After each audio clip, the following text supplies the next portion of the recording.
I've been sewing up a storm so far this year. Yes, I know I was doing slower sewing and it has slowed down a little bit, just a little bit. But today I want to go through everything that I've made in January and February and hopefully give you some inspiration of what you can make in the transition months through to spring. So grab yourself a brew and let's play dress up together.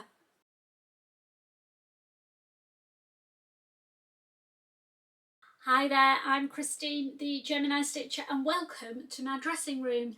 Yes, we're not in my sewing space today. The rail is out and we're going to go through everything that I've made in January and February. The first thing that I got done was something that I'd had in my cut out in my project bags for quite a while, I think. So I put the big girl kicks on and got 2 pairs of the Plateau Joggers. These are the forest green colour. They've been made in a alpine fleece that has fur on the inside, so really snuggly and warm. And I also made a pair in fuchsia pink. And then to go with these jog pants, because these were done as loungewear for the cold weather, I made 2 of the toaster sweaters, one in the pink with green accents and one in green with pink accents. So let's find out what I thought about the toaster and the Plateau Joggers together. Now, I've made the toaster sweater lots and lots of times. I've done it in this pink colour and then in the green. And it is my go-to sweater top. The reason being, I love the funnel neck detail to keep cosy and warm in winter, but it's not really tight round your neck like I've got the Nico top on now. So it gives you a little bit of breathing space around your neck area, but keeps you cosy. It's got raglan sleeves. Absolutely love a good raglan sleeve, and it's great for beginner sewists because you've not got to start setting a sleeve in, which can be quite daunting. And yeah, it's good for scrap busting and also good for mixing and matching like I've done with this loungewear set. So moving on to the Plateau Joggers, they are my go-to joggers. They're from Closet Core Patterns, and there are a few reasons why I love these joggers, and the main one is the pocket detail, because you don't have a true side seam in them. There's a crafty way of sewing these so that the side seam at the pocket area is actually inside the pocket. It can be a bit mind-blowing the first time you do it, but once you've done it, take your time, follow the instructions, and it's like a light bulb moment. But they're so comfy, they're so flattering because there's no big seam down the side. It actually makes you look slimmer around your hips and your bum area, which is a winner for me. So let's move on to garment number 2, or number 3 actually, isn't it? And that is the Quinn Trousers from Merchant and Mills. I made these as part of my Cezanne collection capsule, and I got this beautiful cord from Boys in Skipton. It's a lovely soft corduroy. These trousers have got button details at the waist. So I'll slip these on and then we'll have a chat about what I thought about the Quinn trouser pattern and sewing these together.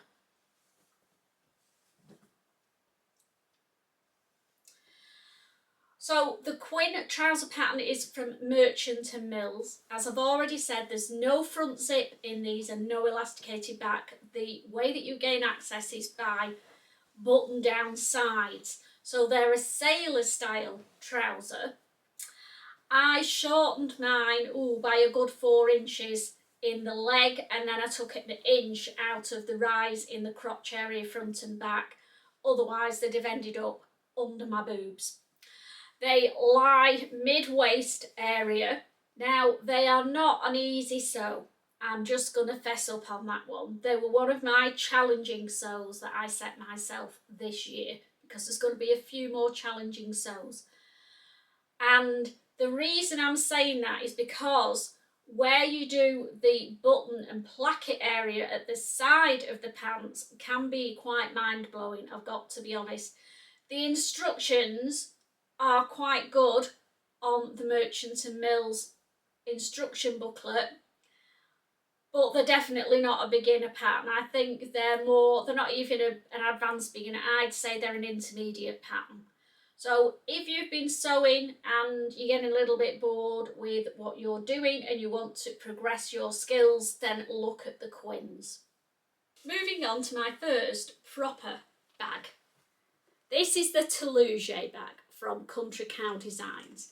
It's got a beautiful slant pocket on the front, and I've used the fabric I got in my bag maker's box, and it is absolutely gorgeous. It was in their 12 Days of Advent box, and you got everything in there to make this bag and more.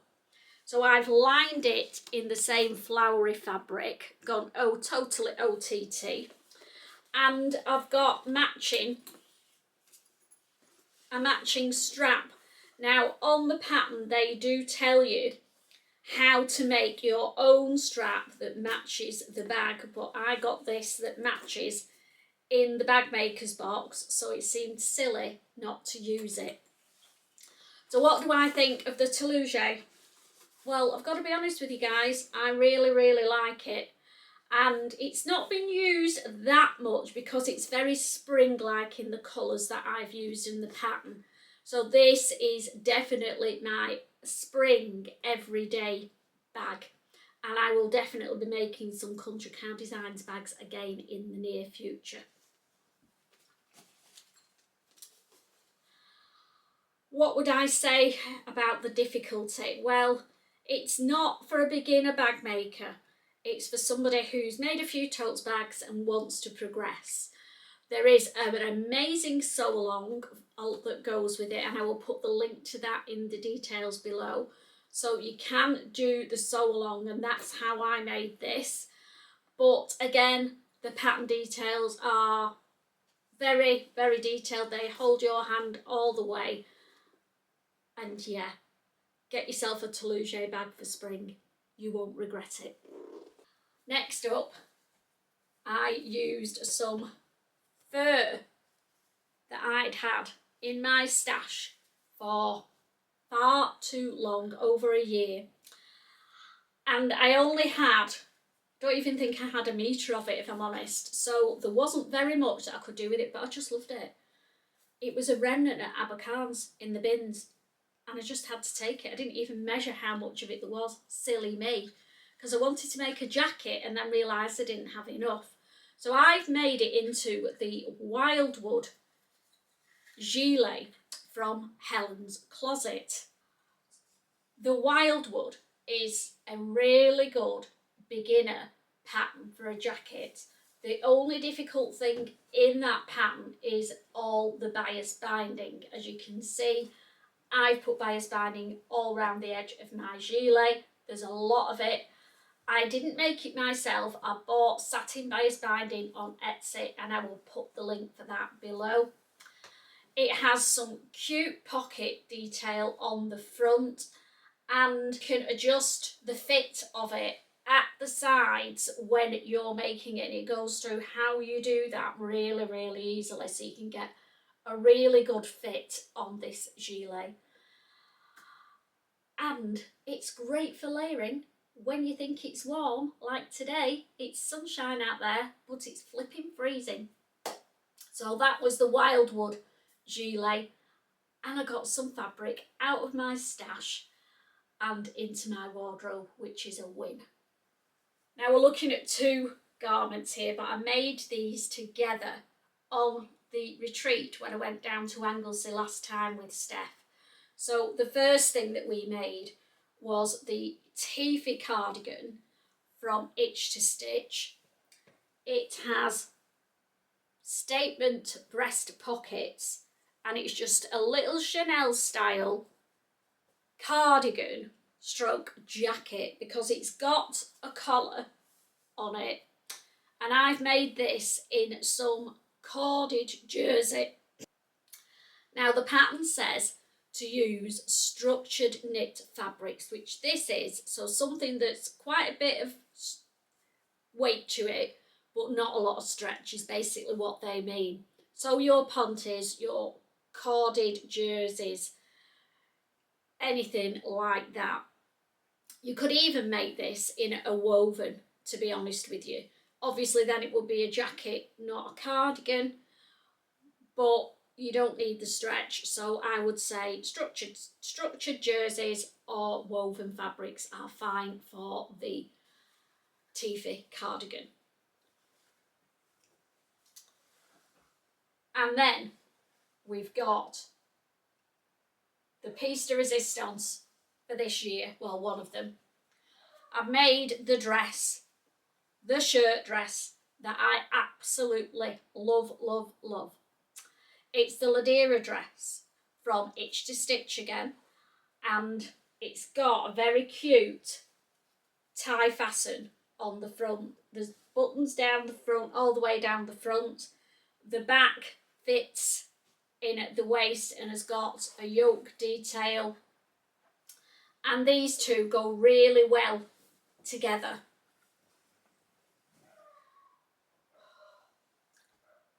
So what do I think about the Itch to Stitch Teifi cardigan? It is my cardigan of choice, I've got to say, for the spring and summer this year. I've made 2 of them so far, and it is the cardigan that we're going to make in the sew along for the capsule wardrobe collection.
Next up is the cardigan of all cardigans. I'm absolutely loving this. I'm loving everything I've made, aren't I? I'm so lucky.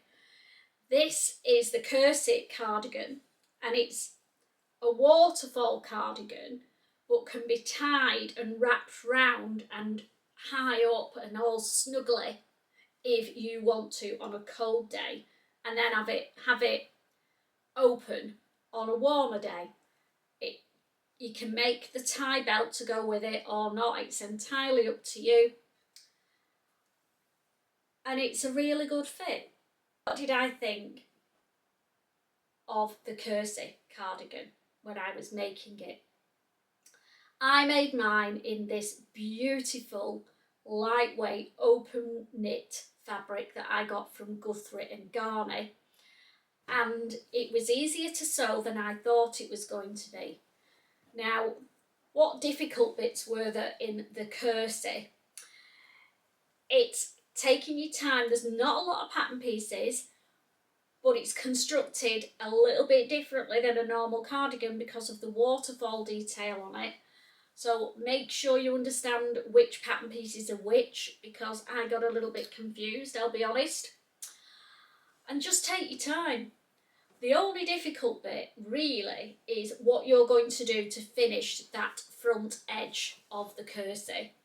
I put my big girl pants on and I did a small rolled hem all the way round because I didn't want to do a double layer of the knit fabric because I didn't have enough. But if you don't want to do a fancy finish and leave it like that, you can cut 2 of each of the front waterfall pieces and the instructions tell you how to sew those together, and then you've got a nice neat hem on the outside. Obviously that's going to add weight to your garment, so would make sure it's in quite a lightweight knit fabric if that's what you're thinking of doing. Last but not least, I'm going to show you the garment that I have made that I'm going to be wearing on the catwalk at the Knitting and Stitch show. Yes, I'll be there on Saturday, the 22nd, strutting my stuff or falling flat on my face, more like, in so different patterns that I've sewn. I've made a dress and a jacket, and I'll be wearing my bright pink boots. Get me. So the jacket is the biker style jacket. As I said, they're both so different patterns because that's who I'm representing on the catwalk.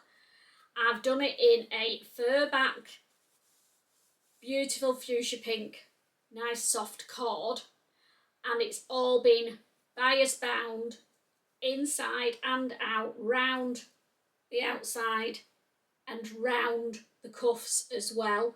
I made my own bias binding in a cream needle cord so that it matched the inside of the jacket. And then the dress, to be quite honest, doesn't look very flattering on the hanger, so you'll see how nice it is when I get it on. But it's the Tuk Tuk Dress. It's got a detail flutter sleeve, it's got a square neck and an unusual wraparound middle detail.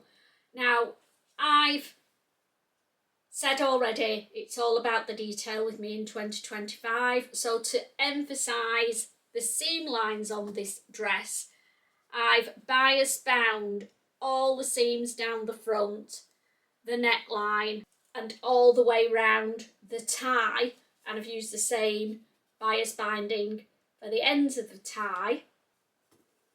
The back I've left plain because it's just got a centre seam down the back. And I've made it in a viscose fabric that I got in a Think Pink box a while back. So it was cream and black, and I thought, well, they're not my colours, but actually now I've made this dress, and I hope you'll agree when I put it on for you, it actually looks really good, and I'm so pleased I bit the bullet and used this fabric for the Tuk Tuk dress. So what do I think about these garments? The jacket was a cinch to make. You could get that cut out, and if you know what you're doing with bias binding, you could get it all done in a day. Absolutely. I took a little bit longer with mine because I sewed the outside of the bias binding on the machine and then I hand stitched the inside of it down. So that took a little bit of time. But I'm pleased with the result. I didn't want to run the risk of twisting my binding because of the fur on the inside. I didn't want the binding to shift while I was sewing it on the machine and end up with it all looking twisted and out of shape. So I hand stitched mine down.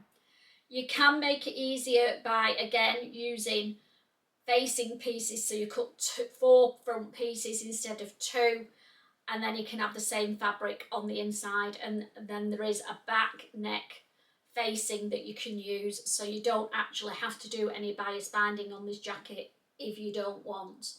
But I'm really pleased with the result of mine. So moving on to the Tuk Tuk dress.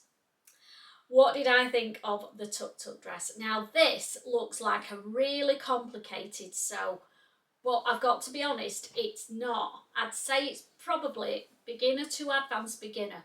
There's no zips, there's no buttons. I've just made it difficult by putting that bias binding detail all around it. The pattern doesn't tell you to do that. That's something that I've done off my own bat. But I'm loving the results of it.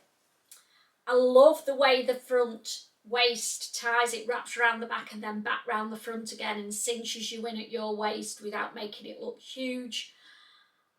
And it's just going to be such a dream to wear through the spring. So there we go, 10 garments made in 2 months, which is actually 2 more than I'm meant to be doing, because I'm only meant to be making 1 garment a week, which then would be 8, maybe 9 actually. It might be 9, so I'm only over by 1, am I? I'm going to say I'm over by 2, so I need to slow down and look at the detail more. And that's what I'm going to be doing in March and April, and hopefully the rest of the year. So there's going to be less garments and more detail in my sewing going forward this year. I've enjoyed what I've made so far. They're all very wearable garments that are going to fit into my wardrobe brilliantly. I hope it's given you some inspiration and ideas of what you want to sew. And I will see you all next time. So happy sewing. Have an amazing sewing day. Love you loads. See you next time. Bye.